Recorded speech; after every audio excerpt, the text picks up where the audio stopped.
Uchtepa tumani hududida asrlar davomida saqlanib qolgan qadimiy obidalar juda ko'p. Ularning eng asosiylari Foziltepa, Qang'li qo'rg'oni. Bu milodiy 4-8 asrlarga oid arxeologik yodgorlik hisoblanadi. Izzasoy bo'yida joylashgan bu tepalik qadimda badavlat dehqonlarning ko'shki bo'lgan. O'z vaqtida bu joy Qang'lilar davlati uchun muhim kuzatuv punkti vazifasini bajargan. Ikkinchi majmua Cho'ponota majmuasi bo'lib, bu 17-asrga oid tarixiy va me'moriy yodgorliklardir. Bu majmua Chilonzor dahasi hududida joylashgan bo'lib, o'zining qadimiy qabristoni va me'moriy ko'rinishi bilan ajralib turadi. Uchinchi obida Uchtepa arxeologik yodgorligi hisoblanadi. Tuman nomining o'zi ham qadimiy tepaliklardan kelib chiqqan.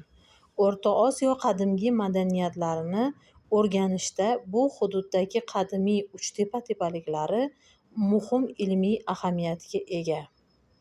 Siz bu qadamjolar haqida to'liq ma'lumot olishni istasangiz, albatta bizning Foziltepa sahifamiz O'zbekiston Milliy madaniy markazi ma'lumotlari bilan batafsil tanishib olishingiz mumkin.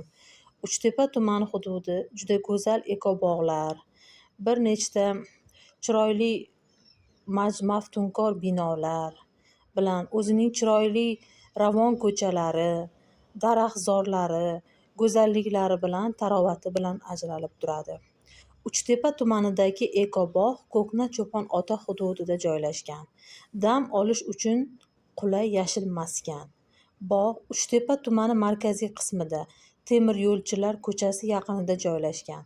Bu yerga kelish uchun poytaxt jamoat transportlaridan foydalanish mumkin.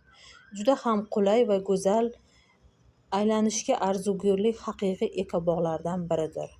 Bog' hududda oilaviy dam olish, sayr qilish va faol hordiq chiqarish uchun sharoitlar yaratilgan.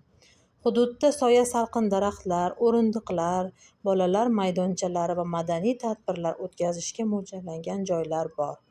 Bu maskan yozning issiq kunlarida toza havodan bahramand bo'lish uchun juda qulay hisoblanadi.